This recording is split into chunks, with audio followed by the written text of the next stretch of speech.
folks, Jonathan here. I figured it's about time to check out this Pontiac engine. Now this is an engine that I had traded for at least, well, over 2 years ago. And I picked up the car where this engine was, and this was supposed to be the engine that they built for the car, and they was going to try to do some drag racing. And the guy that I got this stuff from was drinking and driving and wrecked and caused a bad accident and ended up in prison.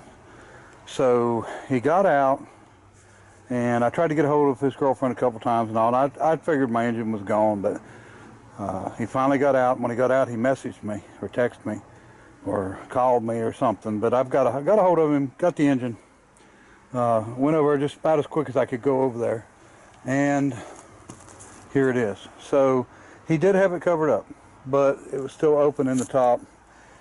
We don't want to take a chance on anything that, you know, getting in it or anything like that. So what we're going to do is, because, you know, no carburetor, no butterfly, valve covers are just sitting on it.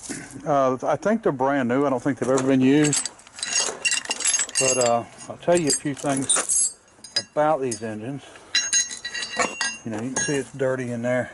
That's, well, I thought it was sand, but it's just that discoloration and dirt, but it's got to be cleaned. But I am guessing that intake is probably brand new too and never been used. But we'll probably be able to tell that a little better when we get it off. Okay, so here's what we've got. 1975 455 engine.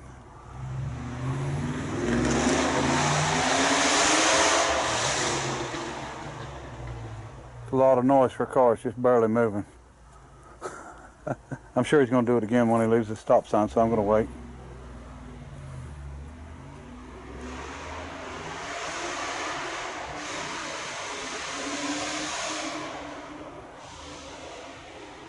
Mustang. Okay, sound like a 2.0 Mustang. Anyway, so what we've got, 1975 model, 455, shows that it came out of a Trans Am, according to the numbers on the block. Okay, we got 6X heads, which are correct for this engine, except these are not correct for this engine. And I'm going to show you the difference in these heads. Okay, so the 6X heads, you've got 3 different styles of head. They put these on 350s, 400s, and 455s.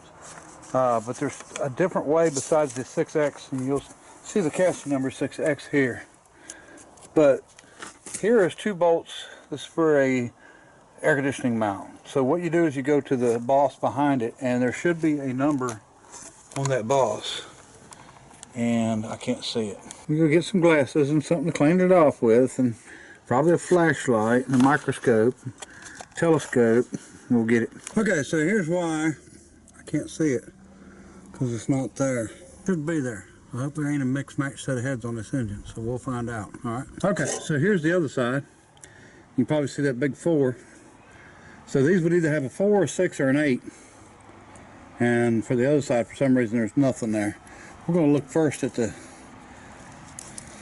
year, which is 76 model heads, I think. Oh, let me see. What, 13.6 or 18? So January, February, March, April 18th of 76.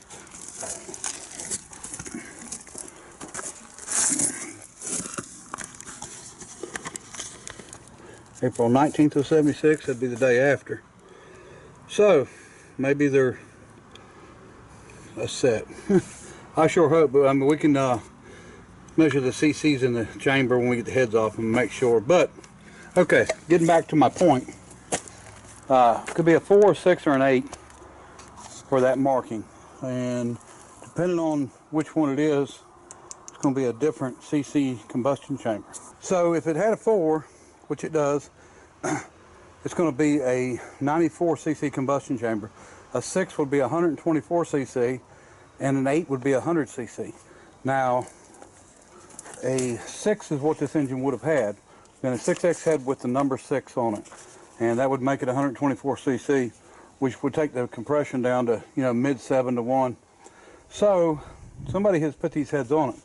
Now the number 4 heads only came on the 350 and the 400, the W72 400 and 76, and they have a 94 cc combustion chamber. So if this has got stock pistons and it hasn't been messed with, it's going to have a 9, right at 9-to-1 compression. If it had the number 800 cc instead of the 94s, it would be a 8.7-to-1. So I think we're 9-to-1 is not very high, but it's high enough for what I want. But our question is does it have stock pistons? If it does, that's what it's going to be. If it don't, it could be different, but we'll have to see if there's any dome on them. So we're going to start by pulling the heads, but and honestly, the engine don't look brand new to me. The valve covers look new. I don't know that they had ever been run, but it looks like the engine possibly could have been run. But a couple things: we got guide plates and we got adjustable rockers. So whether it's got solid lift cam or not, I don't know. I don't know what cam they put in this. So we're going to go ahead and start by pulling the intake, and we'll pull the valley pan and then get the heads off of it. And we'll see what we've got. All right. Okay, folks, pulled the valve cover is not a good sign. Show you what's going on here. Okay, I'm sure you can see the rust and the mouse nest. Now the nest could very easily be the rust issue. In other words, it may have urinated in there and made it rust. Or run out of microphone too. I don't know how well it's going to work. So. Looks like this side of the engine may have been a little wet. Maybe the whole top. You know, I didn't even try to turn it over. I moved it, I just didn't turn it completely over. So we're going to pull the heads off anyway. I'm not going to spin it. Make things worse.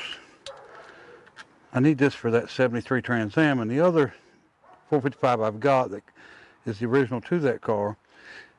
The guy I got the car from didn't have the shaker hood on it, the scoop on the hood, and he actually let it get rained in, and I mean really rained in. So I know that it went through a few winters, and I'm sure it's frozen, busted the cylinder walls, and would need to be sleeved. Now it's original block, so I'll keep it, but I just don't want to go into all that right now.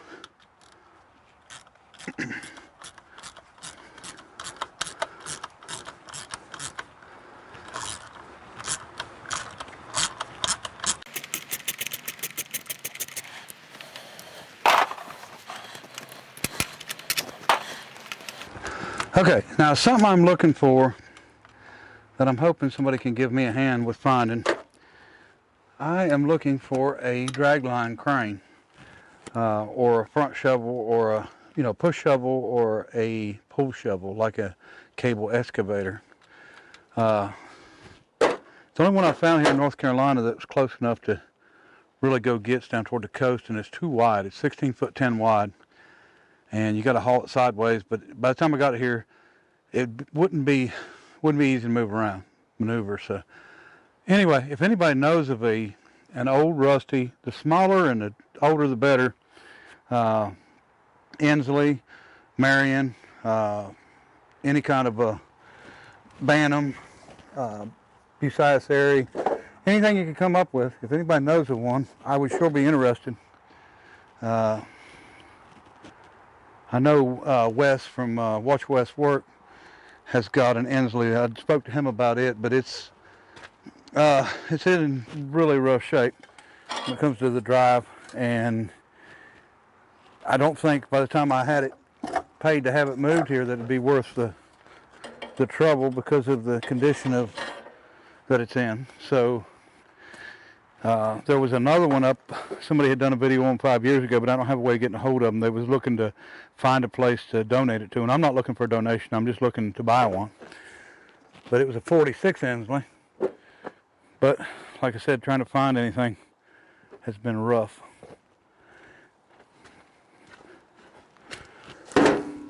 So there we go. We got, I don't know what's on the intake or on that valley pan.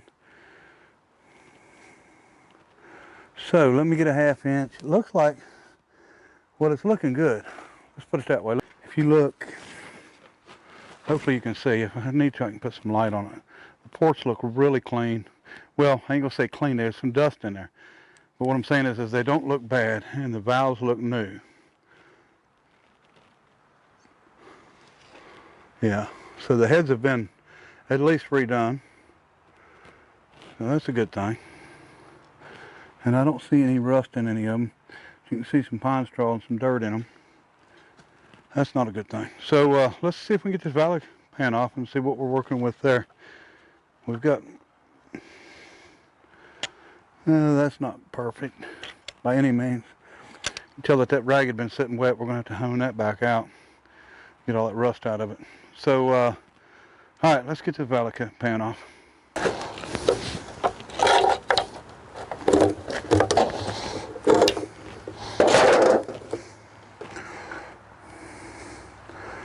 Definitely gotten some water in there. Around that number 7 lifter. Number 7 exhaust lifter, we've got quite a bit of rust. Now this, I do see hydraulic lifters, they're not solid.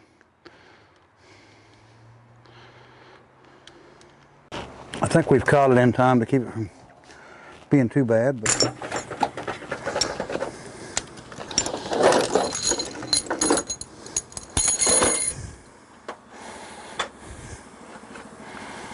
okay folks, so board 60 over. So we're going to have to account for that with the compression. That'll bring it up a little bit. Looks like it's just been built new pistons. It has been run, you can tell, but not much. Not much at all. But I don't think, this piston was luckily up high. I don't think we got any issues in there. Or here. See a little bit there. There's no ring ridge, it's just discoloration. Let me see. Let's get the other head off and then we'll go through and see if we can get it to turn. If the other side looks at least as good as this side.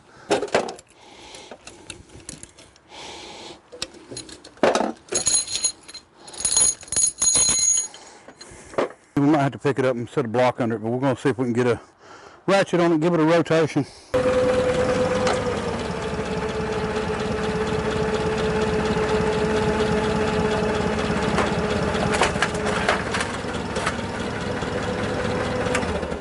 All right, let's see if she'll roll over and get all that crap out.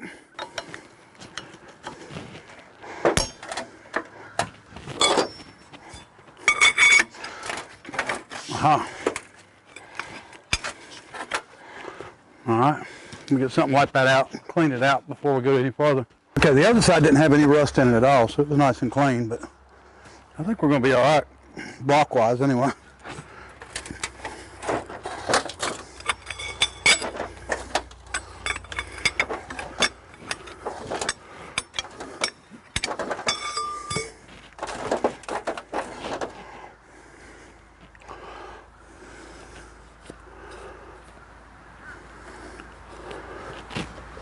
Yeah, I don't think she's hurt. Thank goodness. 2 years of sitting out without being covered. Had an old camper top on top of it. That's all it had. All right, the biggest thing I see is them 2 rear lifters. Besides that, we're pretty good. We're still going to pull the pan, clean everything up. Don't know whether we'll pull the pistons rods out or not. Maybe, maybe not. We'll see. Look at these heads here real quick. Hopefully our microphone works. We'll get a little better with trying to figure that out. I want to make sure everybody can hear what I say, even though I can't talk too well to say it. But anyway, here's what we've got. Like I said, 60 over. This is the roughest side, which is actually not bad. And here is our lifters that are not too good. I think it was getting water in the back of the intake or something there. With the valley cover, I don't know how it would have been, but it was definitely getting water in there. And it looks like this thing got an automatic flywheel, but it's still got a pilot bushing in it, so, or pilot bearing. So somebody, it must have been a stick shift originally, and they was going to go back with an automatic, but we're going to, of course, we got a stick shift. So, and here's the other side. It looks really good. You can still see the hone marks where somebody has honed it before they built it. So if I was guessing, man, I'd say this was probably 60 over before, and then they went back through it, because it don't look like a fresh bore. It could be, but I might be wrong. But the block was nice and clean, but as you can see, because of the sitting around in the dirt, it don't look too healthy. So like I said, we got to get it tore down and cleaned up. The heads don't look bad. They do match. This is the first one. Right there is where our water was coming in, around that intake valve. I don't know if it's stuck or not, but I would say there might be stainless valves too. They're cleaning off. They had plenty of fuel running on it. So maybe a little bit rich. But rich is better than lean sometimes, you know. I think we'll tap that one valve and see if it's stuck. Okay, not stuck at all. Lobe might have been just starting up on that. So it looks good. Here's the other one. Looks good. Like I said, just looks like they was running a little rich, like they had a little more fuel to it than what it needed. It's got Axle racing spark plugs in it, which I don't care for. So I think we're going to be okay. I think we just need to start getting stuff cleaned up. We can get the cam out, get that figured out. Whether I put a set of lifters in it or just a couple lifters. I don't know. We'll figure that out, but I think it's going to make a good engine. All right, so like I said, if anybody knows where there's a drag line at, give me a yell. So I'm going to clean this up some more and get it oiled down and probably get it in storage until we get time to work on that car. I didn't want this thing to sit and get any worse if it had water in it, which as you can see it had a little bit in it. So that's been in there for quite a while. And that don't look like it's been in there as long, but anyway, either way, I don't think we're too hurt on it. And flat top pistons, so it's going to be, they're not, they're not dish, but they've got the valve release, but they're considered flat tops. So we're going to be right around 9 to 1 compression, which is not great, but when you're talking about a 455 cubic inch plus the overbore, probably makes it I don't know, 465 maybe. Let me do the math here real quick and I'll tell you. 455 stock bore is 4.152 and the stock stroke is 4.21. So 60 over makes it 4.212 bore and 4.21 stroke. So sort of makes it into a square engine, I think. Yeah, I mean, well, it makes it into a square engine, believe it or not, but a square engine is an engine that has the same bore as it does stroke. But anyway, 469.2 cubic inches. So 469 is what it actually has become with the bore. So I'm sure it's stock stroke. I mean, I don't think we got to worry about that, but we will probably go ahead and pull the oil pan at least, and then we'll check a couple rods on it and make sure the bearings are good, no problem there, and put that back together, get things cleaned up. Like I said, we're going to put it in storage for now, but at least we don't have to worry about getting any worse. So, all right, appreciate everybody watching, and look out for a drag line if anybody knows of one. Older, smaller, the better. All right, bye.